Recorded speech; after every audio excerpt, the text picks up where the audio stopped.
When the government plans to release toxic gas, making the subjects paranoid and delusional, their mother, a biochemist, and the future lone gunman unite to expose the truth. This episode opens with the police surrounding a warehouse. They say 12 shots have been fired. When they enter, they find a box, and underneath is Mulder, constantly mumbling, "They're here." 3 men are in the background, saying they didn't do it, so they put up their hands and are arrested later at the station. They are arguing in the holding cell. Detective Munch comes and pulls out the Byers, who will tell the events leading up to their arrest in the warehouse. Byers ask if they found the woman in Munch. He says what a woman she is. He says even the FBI agent saw her, but Munch tells him his mother is in restraints babbling about aliens, so he is not a reliable source. John Fitzgerald Byers' frustration begins with how this whole mess started. He works for the government's FCC in public relations. They got a booth and an electronics convention trying to reach out, but all the electronic nerds still call him narc. A beautiful woman approached Byers,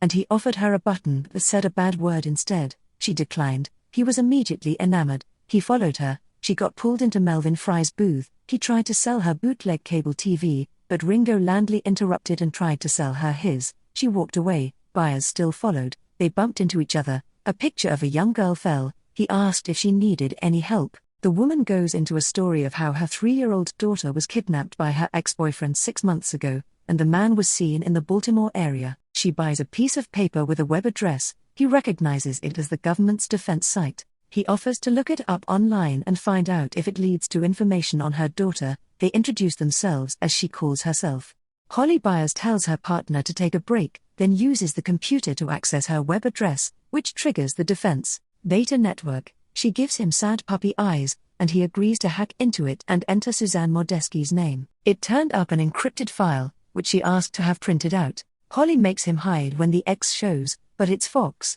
Mulder, who's convinced the Byers are psychotic, enlists the help of a hacker to decipher the encryption.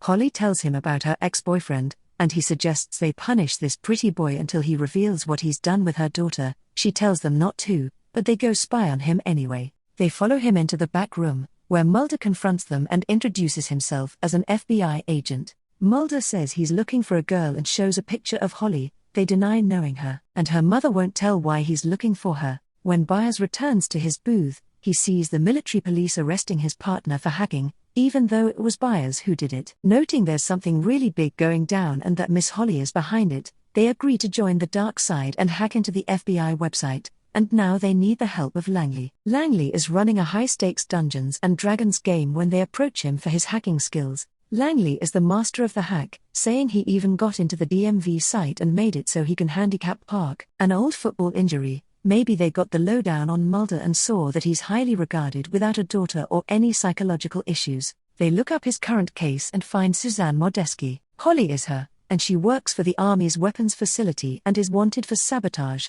murder, and setting explosive devices. They read on to see that she is described as psychotic, delusional, paranoid, armed, and dangerous. Someone fumbles with the lock, and Modesky appears behind them. Suzanne Modesky notices they've been reading about her and admits she was an organic chemist working in the advanced weapons facility, but she never killed anybody. She just tried to quit, but her job was so top secret that quitting was not an option. Modesky admits to making up the story about having a daughter so they would help her get the encrypted document. Modesky says once the document is deciphered, it will expose the US government's plot against its own people. She explained she felt guilty for developing their ergotamine, histamine, or gas. This weapon causes anxiety and paranoia in its subjects, even in small doses. She learned they planned to test the gas on unsuspecting people here in Baltimore. They don't quite believe her because her behavior fits her profile. She is really acting paranoid, saying the government is trying to control everyone's lives. She even brings up JFK and says the Bibles in the hotel rooms are there to listen in on people.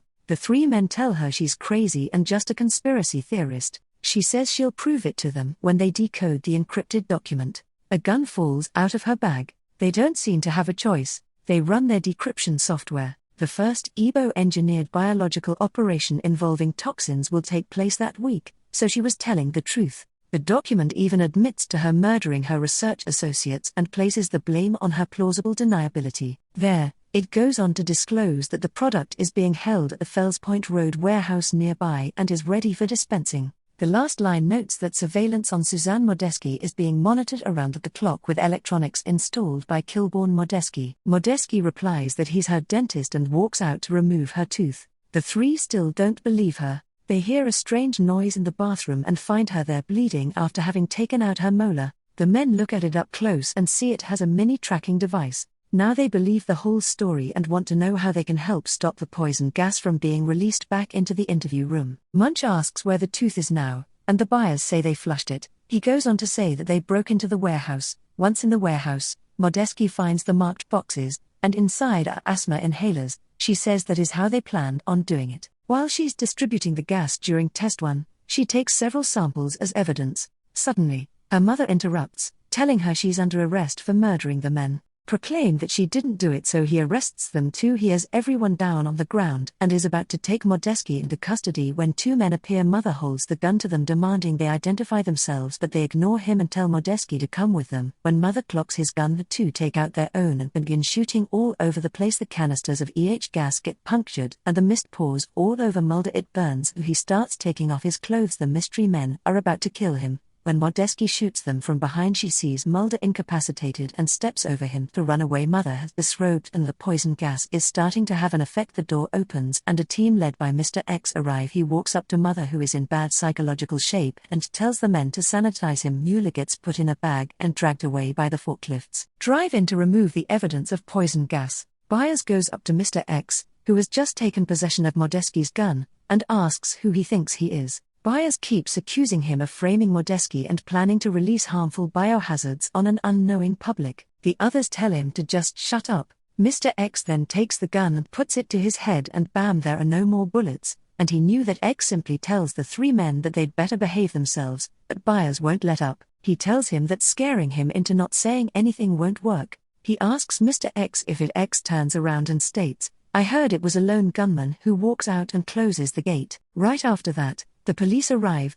and Byers tell Munch he knows the rest. They accuse him of lying and throw him back in the cell. Langley says women are what got them into this mess. He tells Byers that if his mole-pulling girlfriend hadn't roped them in, they wouldn't be here. Byers says he just wanted to know the truth, and Modesky helped him find it. Money tells them they are free to go since their mother came and verified their warehouse story. Munch adds that they should make a tinfoil hat to keep out of the government's mind control. Ray's aluminum foil, it doesn't work that way. As they are leaving, they overhear Munch say his mother's car was found by the train station. The men assume Modesky left it there to throw them off track, and since she wanted to go public, she is probably at the newspaper building next door. They leave to find her. They see her exiting the building, and she tells Byers that no one believed her story. She says she's not giving up, though. She'll try other newspapers or even TV stations. She says she appreciates everything they did for her. She gives Byers a nice kiss. The payphone is ringing, and they stare. Modesky says to them that no matter how paranoid you are